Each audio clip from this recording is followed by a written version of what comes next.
Maqaa Abbaa, kan Ilmaa, kan Hafuura Qulqulluu, Waaqayyo tokkomeen, Kiristoosiin Kiristaana, Waaqayyo Ilmaan, Ilmaan Waaqayyoo, Waaqayyo Hafuura Qulqulluutiin ijoollee Hafuuraa kan jedhamtan, abbootiin koo luboonni, obbolaan koo diyaaqonoonni, guyyaa 48tti mootummaa Sillaasee kan argattan, Tulluu Qaraaniyooo irratti gatiin dhiigaa kan isiniif kaffalame kiristaanonni, akkasumas sagalee kana kan dhageessan marti keessanuu maqaa Waaqayyootiin nagaa isin gaafadha. Akkam jirtu? Akkamiyyoo nageessanii?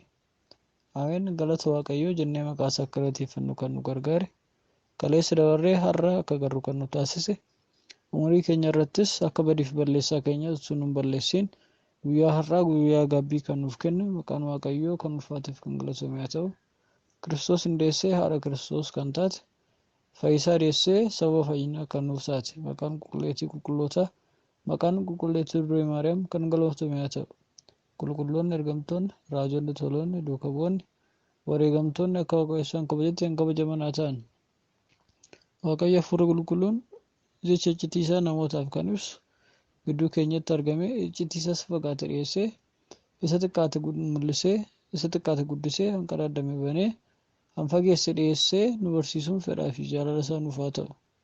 Haati keenya qulqulleettii Durbee Maariyaam eebba isheetiin hangafni ergamoota qulqulluu Mikaa'el kadhannaa isaatiin tokkummaan duukaa bu'ootaa, araarsummaan qulqulloota wareegamtootaa nu wajjin haa ta'u.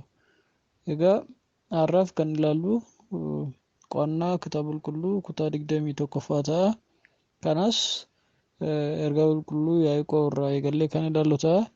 Waaqayyo abbaan keenya gidduu keenyatti argamee akka nu barsiisu, natti fakkaateedhaan akka hin dubbanne Waaqayyo arraba koo naa eegu, isinis kadhannaa keessaniin na yaadadhaa jecha kan eegallu ta'a. Kutaa har'aa kanatti kan ilaallu dhuma boqonnaa 2 fi kutaa ergaawwanii akkasumas kutaa mul'ataa kan dhuma ilaallu ta'a. Qulqulluun Yaaqoob egaa ergaa kana kan barreesse Yaaqoob jedhamanii kan beekaman mana kiristaanaa keenya keessa kitaaba qulqulluu keessatti kan barreeffaman abbootii baay'eetu jiru. Inni jalqaba irratti maqaan isaa ka'aa ture Yaaqoob ilma Yisaaqdha. Innis abbootii Israa'elii Yaaqoob jedhamanii warreen beekaman, Israa'el jedhamanii maqaa isaatiin kan waamaman inni tokkodha. Isaaniin alatti garuu bara kakuu moofaa keessa Yaaqoob warreen jedhan ni jiru ture. Kakuu haaraa kana keessatti illee Yaaqoob namni jedhaman namoota sadiitu jiru. Inni jalqabaa Yaaqoob ilma Zabdiyoos kan jedhamudha. Innis obboleessa Yohaannis akkuma hojii duukaa bu'ootaa keessatti kan barreeffameetu argannu. Kiristoos yeroo duukaa bu'oota isaa waammatan yookiin immoo duukaa bu'oota isaa waamu jalqaba irratti Phexrosii fi obboleessa isaa Indiriyaas asumaan Yaaqoobii fi Yohaannis jedheetu kan barreeffameetu argannu.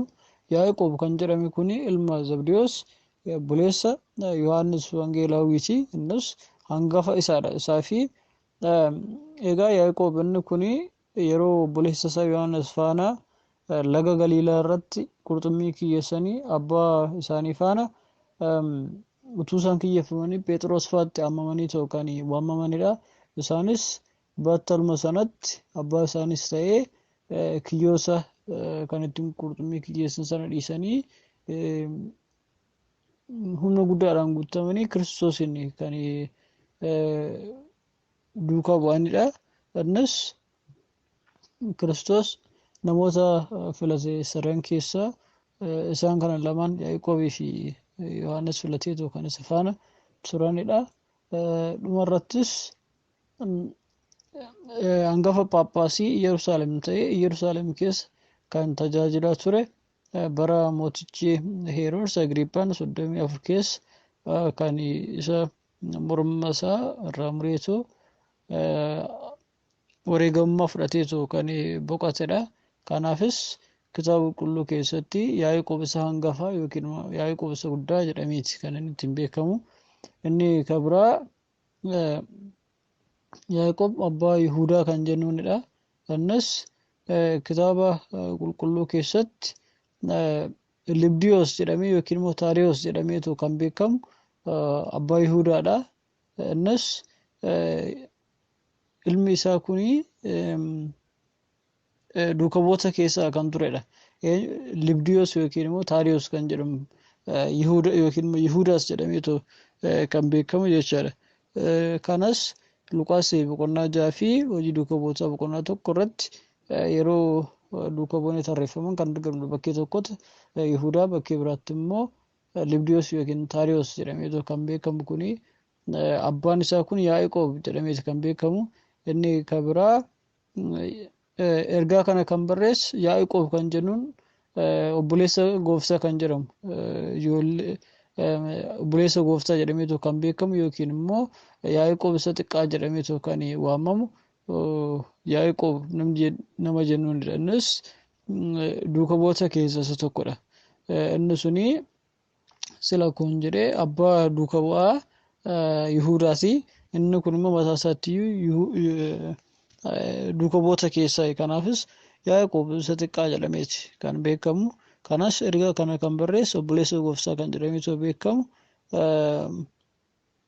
Yaaqoob isa xiqqaadha.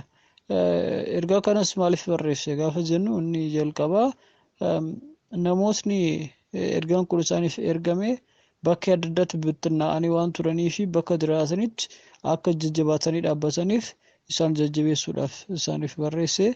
Inni kan biraan godaansi itti baay'atee waan turee fi sababa godaansa isaanii kanaan abdii akka hin kunnee fi jabaatanii yoo dhaabbatan gatiin isaan argatanis guddaa akka ta'e gorsuuf akkasumas qulqulluun Phaawulos ergaa barreesseen barumsa amantaatiin akka isaan jabaatan alatti hojiin illee akka isaan barbaachisu namni tokko erga amanee booddee hojiidhaan jabaatee naamusa kiristaanummaatti akka jiraachuun isaarraa barbaachisaa ta'e ibsuudhaaf barreessee isaaniif kenneera.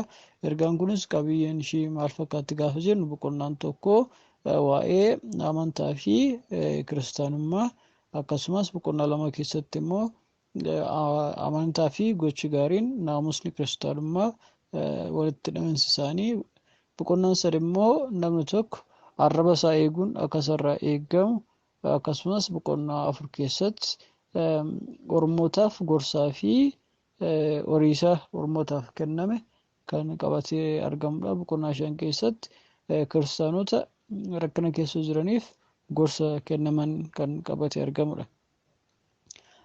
Inni kutaa ergaawwanii keessaa inni dhuma ergaa qulqulluu Yihuudaati. Kanas sila akkuma kaasnee Yihuudaa jedhamaniitu namootni beekaman baay'een isaanii jiru. Kana garuu kan barreesse sila akkuma kaasne obboleessa gooftaa kan jedhaman keessaa isa tokko yookiin immoo obboleessa Yaaqoob kan jedhamedha. Inni kunis ilma Yoosef kan jedhame Yihuudaadha. Ergaa kanas kan barreesse jechaadha. Obbolaan kunis Yaaqoobii fi Yihuudaan kunis Kiristoos erga du'aa ka'ee booddee kan amananii wangeela labsanidha. Ergaa kanas kan inni barreesse qulqulluun Yihuudaan ergaa qulqulluu Phexros ergaa isaa barreesseetii booddee ergaa kana isaaniif barreessee bara 65 keessattidha. Yihuudaan Taadiyoos yookiin jedhameetos ni beekama. Ergaa isaa kana kan barreesseef kiristaanota Isiyaa keessa jiraataniif barumsa gnoostikoota yookiin immoo warreen nuti beekaadha warreen of hin jiraniif isaaniif deebii isaaniif kennuudhaafi isaanis warri gnoostikoota kun barnootni isaanii sababa isaan barnoota isaanii babal'isaniif kiristaanonni Isiyaa keessaa fi baha Isiyaa keessa jiraatan bitaa isaanitti galeetiin rakkachaa waan turaniif ergaa kanaafis isaaniif barreessee isaaniif ibseera jechaadha. Ergaan kunis sababni inni barreeffameef maaliif gaafa jennu sila akkuma kaasnee barumsa barsiisota sobdoota irraan kan ga'e kiristaanotarra rakkinni ga'aa waan turaniif shakkuu irraa deebi'anii yookiin immoo barumsa isaanii kana ganuu irraa deebi'anii akka jabaatanii dhaabbataniif isaan jabeessuudhaaf isaan gorseera. Inni isaaniif barreesseera. Inni kan biraa namootni gorfamaniitoo gara Waaqayyootti hin deemne akka adabamanii fi kan deebi'an garuu akka fayyan beeksisuudhaaf ergaa kana nuuf barreesse jechaadha. Ergaan kun boqonnaa tokko yoo qabaatu qabiyyeen isaas gaafa ilaallu boqonnaan tokko lakkoofsa tokko hanga lamatti nagaa, boqonnaan tokko lakkoofsa sadii hanga afuritti kan jiru immoo shakkitootaaf of eeggannoo barreeffame, lakkoofsa 5 hanga 16tti immoo waa'ee murtii Waaqayyoo fi dhumarratti lakkoofsi 17 qabaaseetu kan qabatee jiru waa'ee imala kiristaanotaa kan qabatee jirudha jechaadha. Keessumaayyuu egaa ergaan kun kan ittiin beekamu ergaa warra kaan irra caalaa kitaaba Heenook of keessatti qabatee ture. Ergaa kitaabni Heenook barreesse tokko kaasee ittiin barsiiseera. Kanaafis kitaabni Heenook kitaaba qulqulluu keessaa adda ta'uusaa, kitaaba qulqulluu keessa jiraachuusaa kan ittiin ragaa bahedha. Obboleessi isaa Yaaqoobis akkasuma jireenyi amantaan qajeelummaa irraa adda baase yookiin hojii gaarii irraa adda baase tokko hin duutedha jedhee kan barsiise waan ta'eef duuka bu'oota kaanirraa adda kan isaan taasisudha. Egaa ergaan kutaawwan ergaa inni dhuma isaan kana fakkaatu boqonnaan 2 dhumni isaarra kan jiru kutaa mul'ataati. Bara kakuu haaraa keessatti kutaa kutaa raajotaa jedhameetu kan beekamu mul'ata Yohaannisidha. Kanas gooftaan keenya Yesuus Kiristoos karaa ergamaatiin wangeelaawii Yohaannisiif mul'atee kan barreeffamedha. Kanas Yohaannis Qeesar isa Dimxiyaanosiif namootni sagadan yookiin immoo isaaf waaqeffatan mormii waan isaan irra kaasee fi innis gara laga Fixumoo jedhamtutti deemee achitti hidhameera. Fixumoon kunis har'a magaalaa Turkii keessaa maayilsii 5 fagaattee kan argamtudha. Kanas laga qarqara galaanaa kan jirtudha magaalaan kun jechaadha. Isheenis Roomaawwotni waaqa tolfaman fudhan warreen jedhamanii mormii warreen isaan irratti kaasan kan magaalaa kana keessa magaalaa Roomaawwotaa keessaa kan itti gurramanii keessatti irratti hidhamaa turanidha. Kanas magaalaan kun wangeelaawiin Yohaannis keessa taa'ee kan mul'ata isaa keessatti arge kan kitaabota keessatti barreesse hojii guddaa kan keessatti mul'atedha. Yohaannisis afaan Giriikiitiin Abuu Qalamsiis kan jedhamu yookiin immoo kitaaba raajotaa kan kakuu haaraa jedhameetu kan ittiin beekamu kana kitaaba isaa kana kan barreessee addunyaa irratti kan ittiin dhaqqabsiise biyya kana keessattidha yookiin immoo dachee qarqara galaanaa jirtu kanattidha.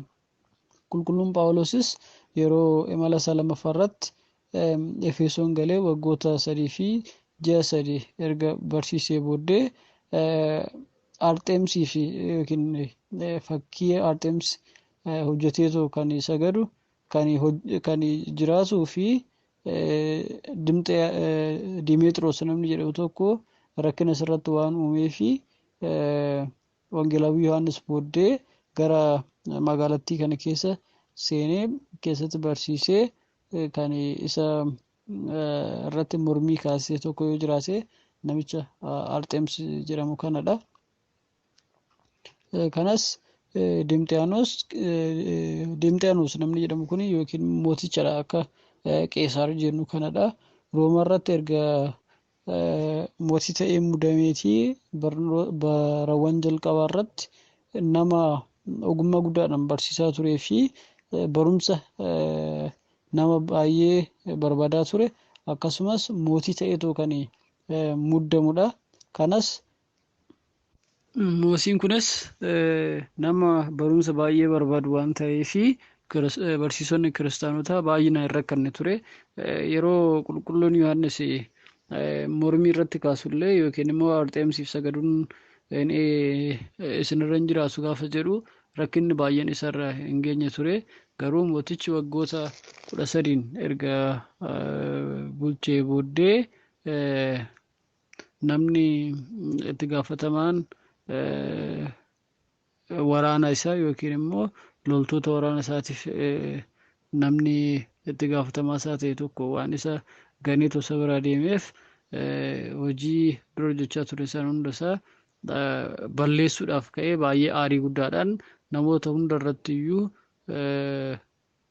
gocha jibbiinsaa raawwachaa ture. Egaa ergaan kunis maaliif barreeffame kan jedhu gaafa ilaallu inni jalqabaa mootiiwwan Faars baay'een isaanii kan hojjechaa turan waaqa tolfamaa Arxeems kan jedhamuu fi waan tureefi ittiin isaan barsiisuudhaaf yookiin immoo isaanis waaqa tolfamaa Arxeems jedhamu kana waaqeffachaa akkuma turan ittiin isaan beeksisuudhaaf ittiin namoota barsiisuudhaaf kan barreessedha. Akkasumas ergamoota jedheesu kan waamaman yookiin immoo ergamoota jedhamaniis kan waamaman Isiyaa keessa magaalota Isiyaa irratti muddamanii kan turan hangafoota phaaphaasota torbaniif haala bulchiinsa mana kiristaanaa gaarii irratti isaaniin barsiisuu fi jireenyaa fi tokkummaa manneen kiristaanaa irratti hangafoota jedhamanii warreen waamaman torban kanaaf ittiin barsiisuudhaaf kan barreeffamedha. Akkasumas kiristaanota jireenya isa samiitiin fi kiristaanonni samii irratti jireenya isaan qabanii fi jireenya kabajaa ergamootni qulqulloonni wareegamtoonni qaban agarsiisuudhaaf barreeffameera. Akkasumas Xixoos yookiin immoo isa Kiristoos faana fannifame Kiristoos isa sobaa akkasumas waa'ee mootummaa Waaqayyoo ibsuudhaaf Waaqayyoo kan barreesse jedhan barreessuudhaaf yookiin immoo nuuf ibsuudhaaf ittiin barreeffameera. Qabiyyeen isaa kun maal fakkaata gaafa jennu boqonnaa 22 yoo qabaatu bakkee gurguddaa 8tti qoqqoodama. Boqonnaan qoodamiinsi jalqabaa boqonnaa 1 hanga 3ttidha. Kana keessatti manneen kiristaanaa torbaniif ergaawwan barreeffaman akkasumas boqonnaa qoodamiinsi lamaffaan boqonnaa 4 hanga boqonnaa 5tti kan jirudha. Kana keessatti immoo wantoota samii irratti ta'an ibsa jalqabaa kan keessatti barreeffamee argamudha. Inni sadaffaan boqonnaa 6 hanga boqonnaa 11tti kan jirudha. Kana keessatti immoo waa'ee ergaawwan torbanii fi samiirra maataba samiirra jiran torban kan ittiin fakkeesseetoo Yohaannis Cuuphaan nuuf barreessedha. Dhiifama Yohaannis Wangeelaawiin nuuf barreessedha. Inni arfaffaan boqonnaa 12 hanga boqonnaa 13tti kan jiru yoo ta'u, kana keessatti immoo waa'ee jawwichaa fi waa'ee raajota sobdootaa kan Yohaannis qulqulluun nuuf barreessedha. Boqonnaan 14 immoo wantoota samii irratti ta'an yeroo lammaffaadhaaf ibsa taasisee kan barreessedha. Keessumaayyuu waa'ee ergamoota itti fakkeessee ergamaan tokkos sagalee guddaadhaan iyyaa akkana jedha. Innis Waaqayyoon sodaadhaa galateeffadhaa, sa'aatiin murtoon itti dhufteetii, dacheef samii kan uume, lagaa fi galaanawwan burqaawwan bishaanii kan uume isaaf sagadaa ni jedha jedheeso kan itti keessatti mul'ata isaa kan dubbate jedhee lammata mul'ata isaa kan keessatti dubbate kan irra deebi'eetoo keessatti labsedha.